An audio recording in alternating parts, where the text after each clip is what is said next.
Menteri Agama Fahrul Razi terkonfirmasi positif COVID-19. Kondisi fisik Menteri Agama dilaporkan cukup baik. Setelah dinyatakan positif COVID-19, Menteri Agama Fahrul Razi menjalani isolasi mandiri. Kementerian Agama mengatakan sementara ini Fahrul Razi akan berkonsentrasi untuk menjalani proses isolasi dan pemulihan kesehatan. Fahrul Razi meminta agar program-program dan layanan keagamaan tetap berjalan. Koordinasi akan tetap dilakukan melalui daring.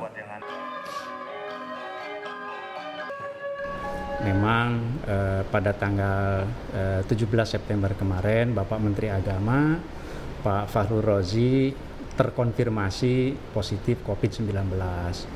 Ini memang sesuatu yang bisa menimpa siapa saja ya. Jadi kami mohon doa bahwa alhamdulillah pada saat ini kondisi Bapak Menteri baik. Jadi mohon doa agar mungkin nanti ketika periksa swab lagi yang berikutnya sudah bisa negatif. Setelah dinyatakan positif COVID-19, semua tugas Menteri Agama didelegasikan kepada Wakil Menteri Agama Zainud Tauhid. Wakil Menteri Agama akan menjalankan tugas birokrasi selama Menteri Agama berada dalam perawatan. Menak meminta agar program pencegahan penyebaran COVID-19 di lembaga keagamaan tetap jadi prioritas yang harus dijalankan. Kabar tentang Menteri Agama Fahrul Razi yang positif COVID-19 menambah deret Menteri Kabinet Indonesia Maju yang terpapar COVID-19. Sebelumnya ada Menteri Perhubungan Budi Karya Sumadi yang juga dinyatakan positif COVID-19 namun telah dinyatakan sembuh. Lalu ada Menteri Kelautan dan Perikanan Edi Prabowo yang saat ini masih menjalani perawatan.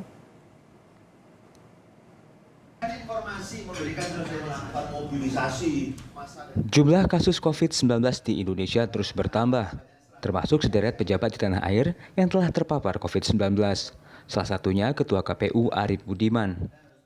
Ketua KPU Arief Budiman menyatakan dirinya positif COVID-19 setelah menjalani tes usap sebelum hadir rapat di Istana Kepresidenan.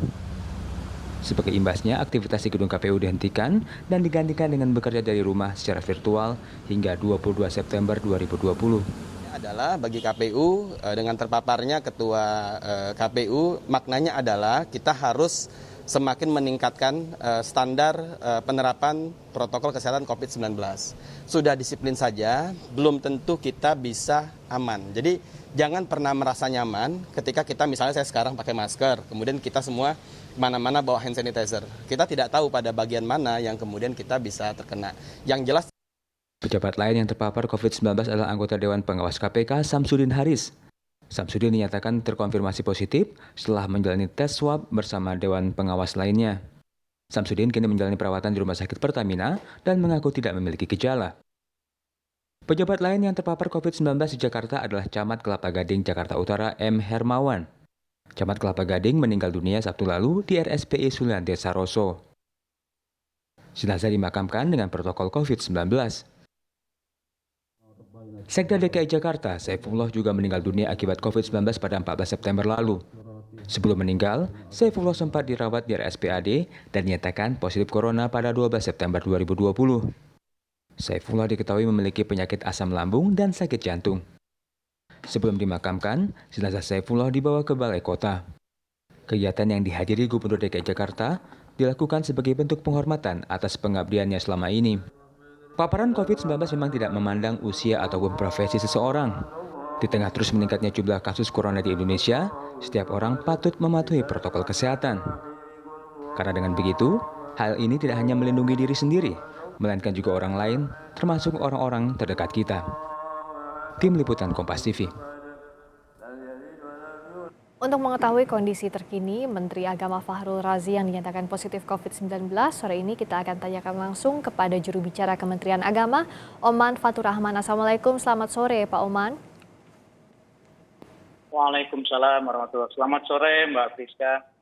Pak Oman, pertama-tama kami turut prihatin atas Pak Menteri Agama yang terkonfirmasi positif COVID-19. Saat ini kondisinya seperti apa Pak Menteri? Ya, terima kasih banyak atas atensi dan prihatinnya. Memang kita semua prihatin dan tentu saja mendoakan ya mudah-mudahan Pak Menteri bisa segera pulih kembali. Saat ini kondisinya seperti yang kami sampaikan, alhamdulillah baik ya. Jadi memang terkonfirmasi positif tanggal 17, sempat demam sedikit begitu, naik suhu badan sampai 38, tapi alhamdulillah berikutnya itu stabil.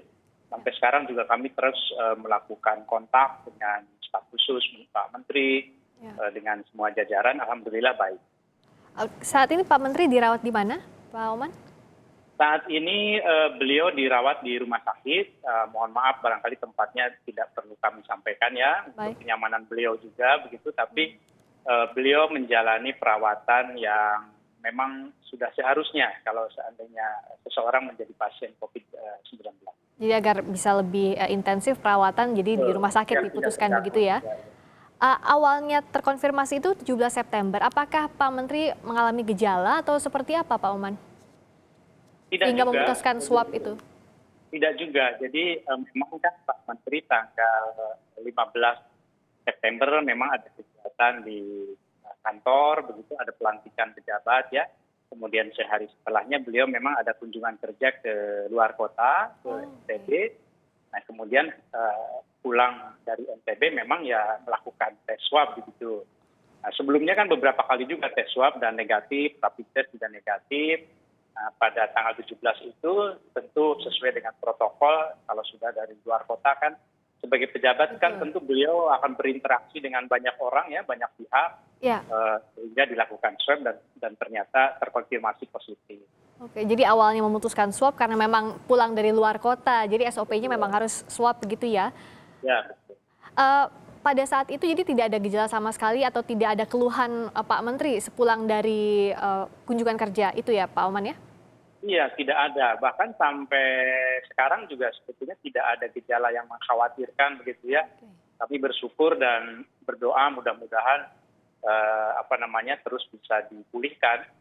Jadi dites lagi kan sesuai protokol setelah 14 hari barangkali ya, terus dipantau begitu. Alhamdulillah tidak ada gejala yang mengkhawatirkan. Nah, kalau tracingnya saat ini sudah sejauh mana, terutama perangkat melekat itu pasti di tracing lebih awal ya Pak Oman ya. Lalu hasilnya seperti apa? Ya, jadi tracing yang pertama itu memang para pejabat di Kementerian Agama dan staf terkait yang kontak langsung dengan beliau terhitung mulai tanggal 15 September ya. Termasuk saya sendiri karena memang menghadiri pelantikan, saya sebagai saksi di pelantikan itu dan sudah melakukan tes swab semuanya dan negatif, alhamdulillah. Nah, terus juga tentu saja karena beliau sudah ke NTB juga, maka kita juga koordinasi dengan Kakanwil di NTB untuk melakukan tindakan-tindakan preventif kewaspadaan, mengidentifikasi siapa saja yang kemungkinan kontak langsung dengan beliau begitu. Tracingnya masih berjalan? Apa sudah keluar semua hasilnya, Pak Oman? Masih berjalan. Kita pokoknya ingin semaksimal mungkin mengingatkan kepada siapapun karena ini kan COVID-19 ini bisa menimpa siapa saja gitu ya. Ya, betul. Menteri sebetulnya protokolnya sudah cukup ketat, baik di sini, di Bandar, begitu. Tetapi kan bisa kena juga. Ya. Kita sekalian mengingatkan, termasuk di NTB juga. Ya mungkin kalau ada yang merasa memang pernah kontak kemarin secara dekat begitu, ya kami mengimbau untuk dengan kesadaran sendiri melakukan pemeriksaan supaya tidak membahayakan juga bagi orang lain kan, bukan untuk diri sendiri saja ya. Termasuk pihak keluarga juga sedang di tracing begitu ya Pak Oman? Sudah, tentu saja betul. Ya karena kita tidak pernah tahu dari siapa dan kapan kenanya gitu terkonfirmasi positif COVID-nya ya Pak Oman. Ya. Nah berikutnya soal tugas-tugasnya Pak Menteri, karena ini kan hari pertama Pak Menteri diumumkan terkonfirmasi COVID-19, tugas-tugas di Kementerian Agama seperti apa? Ya, jadi sejak kemarin kami melakukan koordinasi langsung mendapat arahan dari beliau bahwa pelayanan publik khususnya terkait dengan penanganan COVID-19, kan kita sedang menangani juga penyaluran BOP, BOS gitu ya, khususnya BOP untuk pesantren itu tidak boleh terputus, sehingga tugas-tugas yang utama itu sudah didelegasikan kepada Bapak Wakil Menteri Agama. Dan tentu beliau memberikan arahan juga kepada para pejabat terkait, khususnya para eselon 1, untuk fokus menyelesaikan program-program yang memang sudah dilaksanakan, khususnya terkait pelayanan publik. Memang kan kalau kegiatan-kegiatan lain sebetulnya sudah banyak dikurangi ya. Sifat rapat, perjalanan dinas, itu sudah banyak dipotong untuk fokus saja kepada penanganan COVID-19. Oke, untuk adakah rencana disinfeksi misalnya kantor Kementerian Agama setelah terkonfirmasinya Pak Menteri Agama? Disinfeksi itu sudah kami lakukan secara reguler, jadi sejak PSBB pertama, PSBB kedua, Pak Menteri Agama kan juga akan mengeluarkan surat edaran nomor 20, 21, 22 gitu ya, itu terkait dengan untuk penerapan protokol kesehatan dalam bekerja begitu. Nah, jadi kita juga sudah menerapkan bekerja mungkin sekira 25% yang masuk begitu ya. Nah, kemudian yang sedang off itu tempatnya dilakukan penyemprotan disinfektan, sterilisasi begitu secara reguler. Sekarang dengan kejadian seperti ini tentu kita lebih meningkatkan lagi kewaspadaan kita. Atau rencana penutupan kantor tidak ada ya Pak Oman ya? Kalau secara total tidak, karena memang kan ada hal-hal tertentu yang kita menyangkut pelayanan publik harus tetap dilakukan ya. Tetapi Kementerian Agama ini sudah punya pelayanan terpadu satu pintu juga, sudah banyak pelayanan yang sifatnya daring begitu, selama ini sudah berjalan, jadi kita ingin memaksimalkan yang pelayanan daring itu, kecuali hal-hal yang memang harus dilakukan secara langsung ya. Itu pun dengan menerapkan protokol kesehatan yang sangat ketat saya kira. Jadi dengan Pak Menak tidak berkantor sementara, apa seluruh tugas yang didelegasikan ke pejabat terkait, terutama Wamen juga bisa ditutup, bisa di-cover dengan baik begitu Pak Oman, jadi tidak perlu khawatir? Insya Allah bisa, kan beliau ini kan sebagai Menteri Agama tentu tugasnya adalah memutuskan, mengarahkan kebijakan besarnya ya.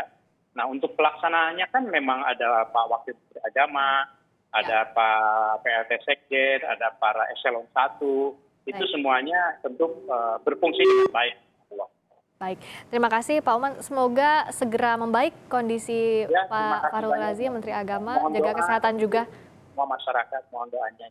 Baik, terima kasih atas waktunya Oman Fatur Rahman, juru bicara Kementerian Agama telah bergabung di Kompas Petang.